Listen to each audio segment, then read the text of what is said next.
for an ecstatic experience? Shapeless, like water. Water can flow, or it can crash. Be water, my friend.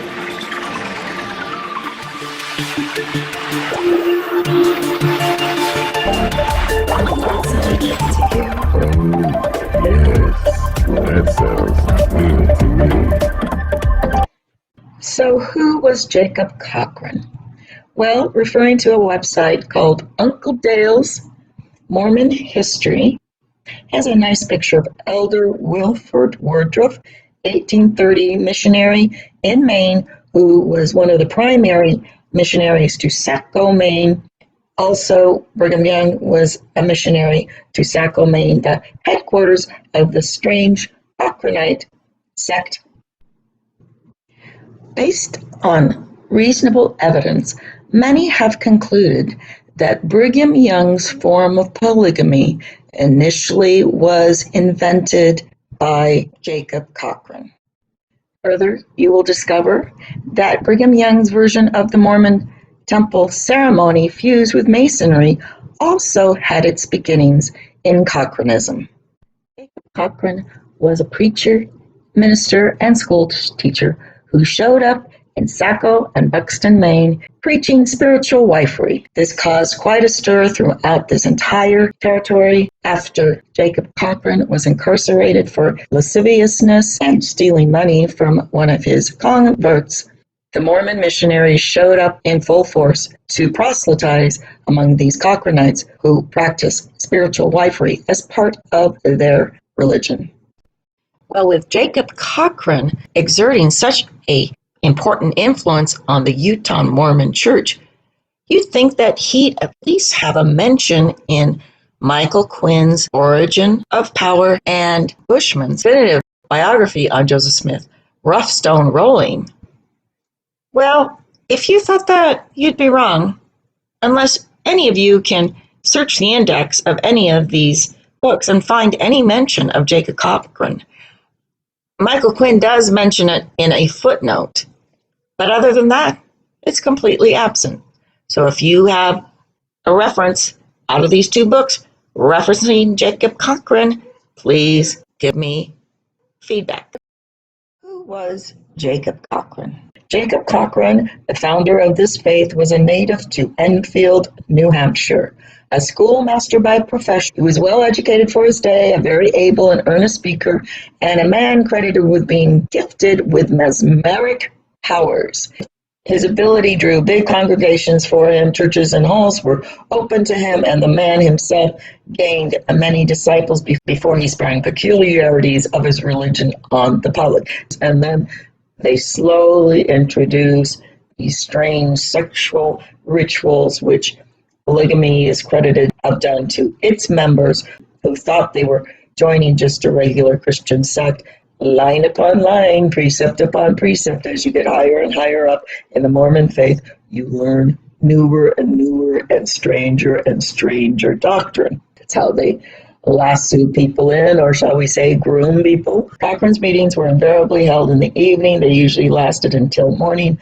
At the after part of the meetings, Cochran used to manifest his mesmeric influence. It is related that his power was so great that 30 men and women would form in a line in the room, and Cochran would simply pass his hand over each of their foreheads and they would be completely under his power. When the spirit was on, men and women would shriek, sing, dance, laugh, fall down on the floor, and pretend to be or actually be entirely overcome. And such was Cochran's mesmeric influence. According to tradition, he could place his hand on the head of the strongest and present and cause him to fall upon the floor and froth at the mouth as though in a fit, while in reality he was experiencing the ecstasy of the faith. Cochran preached against matrimony. In the Cochranite heaven there was no marrying and no giving in marriage. If it so happened that his converts had taken upon themselves the chains of wedlock before they heard him, They were admonished to forget marriage vows, though they might still live together, but always be ready to yield themselves according to the revelation which came through Cochrane from the Cochranite divinity. Cochrane himself was continually having it revealed to him that some one of his feminine flock was designed for his temporary spiritual wife. He had the wife of his own and with whom he lived, but his loyalty to her was always a subject to his inspirations and revelation.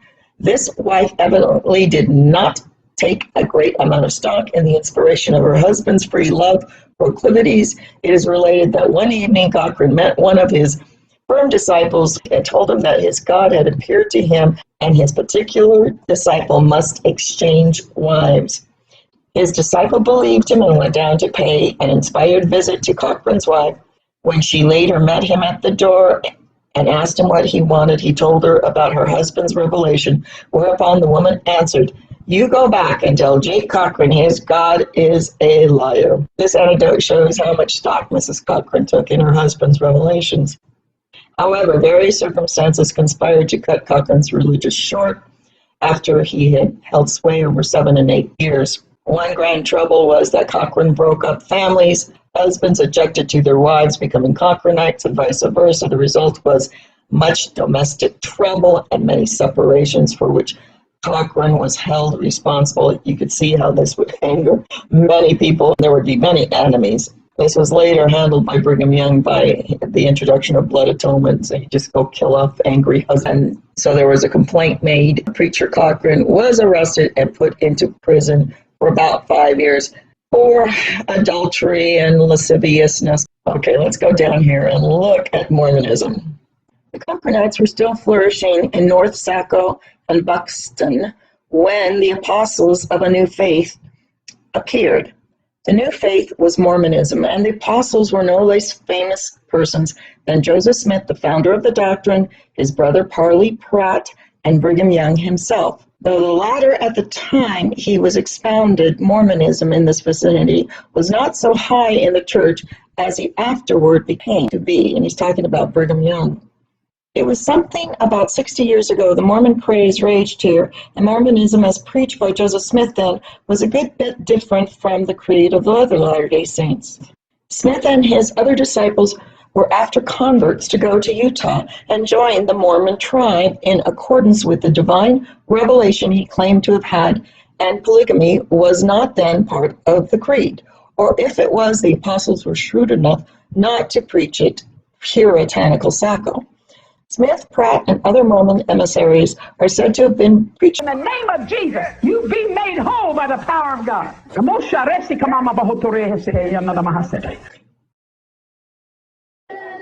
remarkable feature of these Mormon meetings was the talking in tongues, as it was termed. Converts whom the Spirit moved would get in these meetings and rattle off a jargon which was unintelligible to everybody present, even to the Mormon apostles, who were, to let them tell it, in such close touch with the deity. When the convert had finished, he or she had no idea of what they had said. They would simply yield to the inspiration which seized them. Before the meeting was over, however, some other convert would have an inspiration, get up and interpret what had been said. And in fact, when Joseph Smith reached Kirtland, this is what disturbed him about the Oliver Calvary Church and found in Kirtland that had been invaded by these Cochranite Mormons. They were speaking in tongues. People were having open revelations from the Lord, and it was so unruly and disorganized that Joseph Smith made a rule in his church that the speaking in tongues and revelations, well, he would tolerate them, that there was only one prophet and revelator, and that was Joseph Smith, and his was the final word. Of the converts made by Smith, Pratt, Young, and the others, perhaps a score, were interested to the extent they left home to join the Mormon train, which started about that time for Salt Lake City. So this is a revisit to Saco, Maine. I don't know which Smith brother this was. They called it Joseph Smith. But, you know, there's been so many Smiths impersonating Joseph Smith. And as I previously discussed, there's so many Smith sightings and so many Smith deaths reported in random newspapers that people would come in impersonating Joseph Smith. Okay, perhaps a dozen who were from Biddeford and Buxton remained at the Mormon settlement. Now, many have observed that the Mormon temple ceremony appears to be a strange fusion of Masonry with this passion play of the Garden of Eden. Where did that come from? Well, since Brigham Young was under the influence of the Cochrane community, we're going to find out where that came from. It came right here from Jacob Cochrane. In place of figure drawings upon a blackboard to illustrate the scriptural incidents, Jacob Cochrane employed the more impressive mediums of flesh and blood. One of his favorite tableaus introduced by these fanatics was the personification of our first parents as they were supposed to have appeared before fig leaf aprons were in fashion.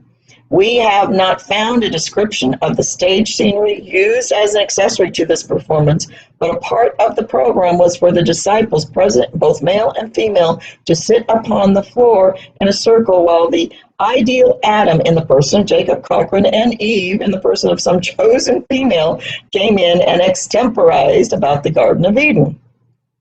When a knowledge of these ridiculous practices reached the authorities of Saco, Cochrane was summoned to the bar of justice and required to give bond and his future good behavior. Being warned that his conduct was repeated in these meetings, the most severe penalty would be visited upon him. Obviously, something more than just the passion play of the Garden of Eden occurred. It appears that there was also some sort of sexual ritual upon which people observed. Now, there was an audience observing some sort of sexual ritual which violated the public morals and standards, because Cochrane was arrested for this.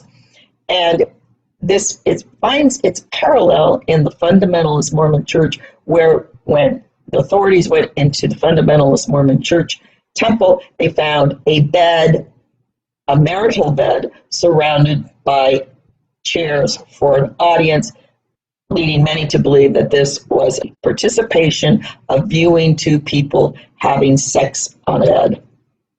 And it involves women, multiple women if the man says, whatever. So before we dive into a deeper investigation of Nauvoo polygamy, I just want to refresh your memory about how damaging early sexual relations between girls and boys are. It basically condemns the young person to a life of failure because they are so confused emotionally. Promiscuity and early sex abuse has been shown by science to cause permanent brain damage, autism, schizophrenia, psychopathy, rage, depression, irritability, autoimmune disorders in adults. These disorders are almost exclusively limited to Western cultures.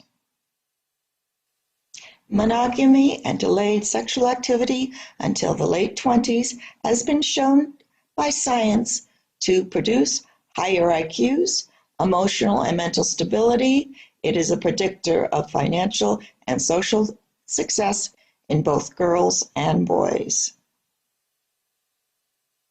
That is why Roman fathers delayed marriage of their daughters until the late 20s. Rome needed strong, smart women. So if you want to destroy a culture, you must first destroy the women. Science has shown that sexual abuse early in women causes perpetual infantilism. John D. Lee, Confessions of a Danite. In the winter of 1845, meetings were held all over the city of Nauvoo, and the spirit of Elijah was taught in the different families as a foundation to the order of celestial marriage, as well as the law of adoption. I was one of those who entered into the covenants, who stand by my family to cleave to them through time and eternity. I have kept my obligations sacred and inviolate to this day. Others refused to enter into these obligations, but separated from each other, dividing their substance and mutually dissolving their former relations on friendly terms. Some agreed to exchange wives. Did you hear that? Some even agreed in Nauvoo to exchange wives by virtue and authority of the holy priesthood. One of Brigham Young's brothers, Lorenzo Snow, now a bishop, made an exchange of wives with Brother Decker. You will find later that Brigham Young and John D. Lee also exchanged wives, and this is what you call good old-fashioned wife swapping. Okay, all people are aliens to the commonwealth of Israel until adopted into the kingdom. Now, what could the commonwealth of Israel be? Well, we know it's a kingdom. Well, you must be adopted into it by baptism. And this does not mean baptism to receive the Holy Spirit. This is a second baptism that all Nauvoo citizens that followed Brigham Young went through after Smith's death. It's been reported that they were all baptized into this new religion of Brigham Young. So by baptism, and their children born unto them before this baptism of parents must be adopted to their parents and become heirs to the kingdom only through the law of adoption.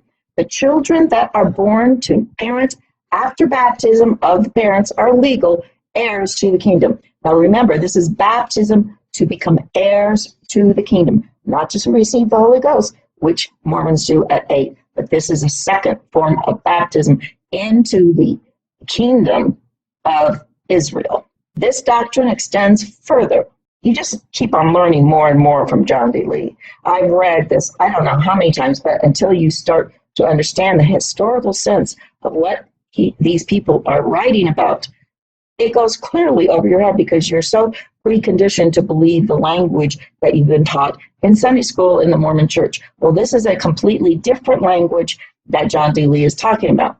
Okay, remember, we've got a secret brotherhood called, and they call it the Red Brotherhood. Those are the Danites. The Brotherhood refers to all Masons, and the Danites are a subgroup of this Masonic order, but they're called for some reason the Red Brotherhood. So I believe that has to be some kind of global brotherhood that these Mormons on the prairie who were causing so much problem and getting the Mormons thrown out every place they went. This was the brotherhood called the Red Brotherhood, or we can call it Red Communist China, Red Russians versus the White Russians, etc., etc. Okay, this doctrine extends further. All persons must be adopted by some of the leading men of the church. Do you understand what that's saying? That everybody in Nauvoo that was following Brigham Young had to be adopted by some of these leading men. Now, John D. Lee states that he is the seventh Danite, so he's considered one of the leading men, but he's not as superior as Brigham Young. And this is why one of his wives, his second wife, who he loved very much, it was Louisa Free, her parents urged her to leave John D. Lee after they've been sealed, to leave John D. Lee to become sealed Brigham Young because he was superior. So these were these family groups in which they were being sealed and adopted. Sealing happens after death, and for a time, marriages happen only by covenant, and the covenant happens just between men and women in what you will see is an informal sense, and it's easily dissolved.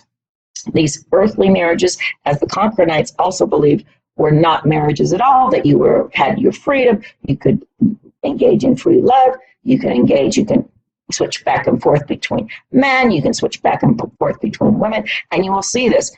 Wilford Woodruff was married only 3 weeks to two of his wives, and they divorced him and married younger men. Well, they didn't really divorce them. They weren't legal marriages. They were marriages where I consent to live with you in hopes of maybe being sealed to you later for the eternities, or being adopted into your family group. And that is what the definition of this Mormon church of the Brighamites, they were doing. They were Cochranites, and this was the marriage system of the Cochranites. So it is true when Joseph Fielding Smith said, oh, well, my father never practiced the Asiatic parent polygamy. They practiced the celestial covenant. And what that is simply, hey, I'll bed down with you for 3 weeks or 3 months. If I don't like you, then I can go. And if you read throughout different parts of John D. Lee's books, this is exactly what he says, that the church was teaching through Brigham Young at this time that nobody needed to be bound to each other, that only children should be married between people who had affection for each other. So if you had a bad month or something with your husband and you didn't want to be with him anymore, then you were free, because marriage was not of this world. It was called the free covenant, or the celestial covenant, which is the sealing after you've lived with a person. Now, John D. Lee writes in a few more paragraphs that his wives that he became eventually sealed to lived with him for 3, 4, 5 months, lived with him and his first wife. Well, what are you doing when you're a single woman living with a wife and a husband? Well, normally there might be some shenanigans going on, especially if that third party, that third single woman, becomes sealed to the husband and then openly practices polygamy with him. So there was this, it looked like to me, from what I'm seeing, from reading John D. Lee, it looked like there was this period in which the woman did have some say in this, where the woman would move in first with the polygamous, the anticipated polygamous husband, move into the household, have free sex with him, because John D. Lee goes on and says that they would have sex with the help of the first wife. Really, that is the fundamentalist method of having sex. So the first wife is in on first night with the second wife. They do, what should we say, a menage a trois. And that came out in the Warren Jeffs book. And in fact, these sexual rituals were done in an upstairs room in their temple where there was a marital bed and an audience. And while you may be very shocked at this, this is not so shocking. They're going back into the Middle Ages and coming to a point where men and women couldn't stand each other. I mean, women hated to have sex with men. Men were more, what should I say? They were the sea people. They had to be convinced to have sex with women because they had been so bonded with their soldiers.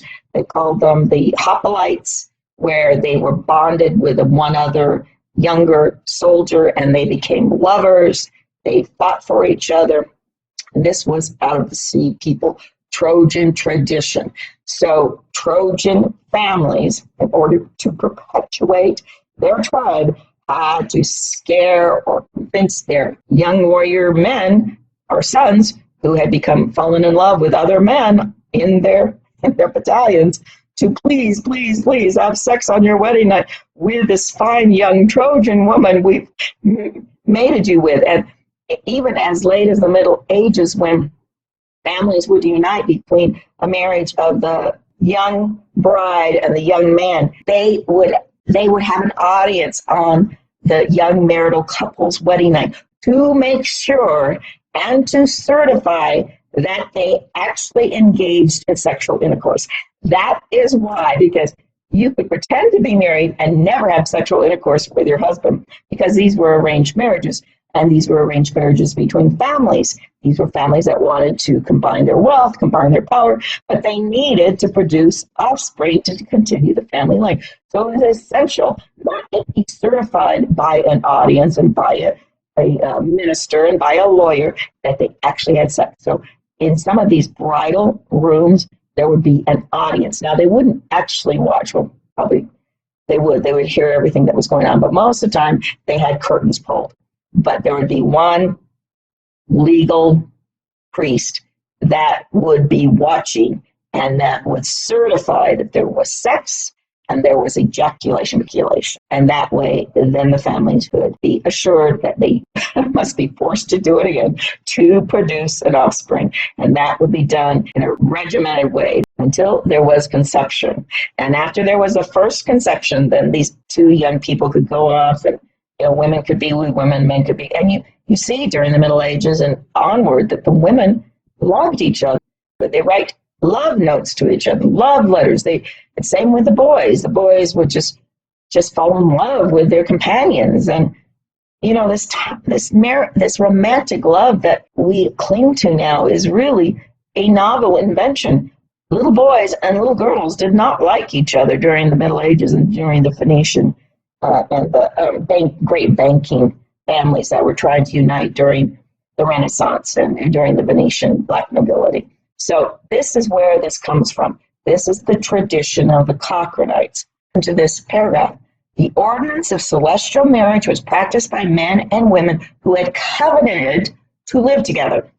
And plural marriages are stepping stones to celestial exaltation. So when they're using plural marriage, they're saying it's a free marriage system. You can go back and forth and have marital relations with people you have affection for. And John D. Lee, in a previous chapter, makes this very clear, that they were authorized in Nauvoo to break their marriages with people they no longer had affection to, and to swap wives and husbands with which they would have a better relationship with. Okay, continues. Without plural marriage, a man cannot attain to the fullness of the holy priesthood and be made equal to our Savior. So they're going to become equal to Jesus if they just continue to do this free love wife swapping system. Without it, he can only attain the position of the angels, who are servants and messengers. Now listen very carefully to this. Who are servants and messengers to those who attain to the Godhood. These inducements cause many true believers to exert himself to attain the exalted position, both men and women. However, John D. Lee offers, quite in an aside, in many cases, the women do the sparking through the assistance of the first wife. Let's read that again. In many cases, he's not saying a few cases, he's saying in many cases, since he should know he has a first wife. This is John D. Lee. In many cases, the women do the sparking, quote unquote, sex, through the assistance of the first wife. And this was parallel or borne out in the investigation of Warren Jeff's fundamentalist church, in which women, the first wife, are in the bridal chamber with a 13 or 14-year-old girl, coaxing her husband and the girl to have sex. This is right in one of the chapters, and I'll get you the reference to it. Oh my gosh, can you believe it? So in other words, this is free sex, but looking like a fundamentalist Mormon. You're looking like you were caught in the 70s someplace, but you're having, hey, a menage a trois with your husband and his next plural wife. Okay, that's the fundamentalism. And fundamentalism is basically the interior cult which freezes in time the rituals that were relevant to the period of time in which they were invented. So you're going to find in fundamentalist Warren Jeff's polygamist group the pure original polygamy in which this free love was practiced. And it involves women, multiple women if the man says, whatever. And John D. Lee continues, my second wife, Nancy Beam, was the daughter of a wealthy farmer who lived near the Quincy, Illinois. She saw me on a mission and heard me preach at her father's house. She came to Nauvoo, get this? She came to Nauvoo solo and stayed at my house 3 months and grew in favor. And then, after she lived with him, and then was sealed to me in the winter of 1845. He didn't say married. She wasn't married to him. She was sealed as an adoption process for these family groups. My third and fourth wives were sealed to me soon afterward in my own house. Again, multiple sex partners in one house. My third wife, Louisa, and then a young lady, gentle and beautiful. We never had an angry word while she lived with me. She and her sister, Emmeline, were both under the promise to be sealed to me. And he's saying this is kind of a special thing that happens, that it appears that the woman declares, she's had the choice. She goes and lives and has sex with a man, and then she declares that she wants to be sealed to this man. And the man, if he loves her and likes her and has the means and the money to take care of her, he agrees, and then she becomes sealed to him. And you were going to find this sexual practices, that this comes directly out of Cochranism, because Jacob Cochrane said there was no marriage on earth. One day, Brigham Young saw Emmeline. Now remember, Emmeline and Louisa, free, both had been promised to be sealed to Lee. So this, read between the lines, means that both Emmeline and Louisa had had sex with Lee at his home with his consenting other wives. One day, Brigham saw Emmeline, one of the free sisters, and fell in love with her. He asked me to resign my claims in his favor. In other words, he John D. Lee already had claims to Emmeline and Louisa because they both, as sisters, said, yeah, we want to marry you. John D. Lee had assented. So Brigham Young had to go to John D. Lee and ask him if he would resign, listen to these words, resign my claim in favor of his, which I did, though it caused a struggle in my mind to do so, for I had loved her clearly, and I had loved Emmeline dearly. So obviously he was bound affectionately and sexually to Emmeline, but he gave her up for the superior right of Brigham Young, which he knew he had to, because Brigham Young would kill you through blood atonement if you disobeyed him, as John D. Lee has already attested to, that you had to follow Brigham Young's word as though he was God. So I made known to Emmeline Brigham's wish and went to her father's house and used my influence with her to induce her to become a member of Brigham's family. Now, remember, he's not saying married, but to become a member of Brigham's celestial or heavenly family as the adoption. The two girls did not want to be separated from each other. However, they both met at my house at an appointed time. Emmeline was sealed to Brigham Young, and Louisa was sealed to me. Now, that's not marriage. They were sealed in for eternity in the next life. So remember, according to Cochranite, there's no marriage. People need to be free based on their affections to come and go. That's called free marriage. That's called free love, free wife swapping, whatever. But you have this ritual in which you can join a family. And most of these saints were taught that you needed to be sealed to a superior Mormon. And Brigham Young was the superior leader. All the apostles were superior. John D. Lee was held in high regard because he's the adopted son of Brigham Young in these sealing ritual practices.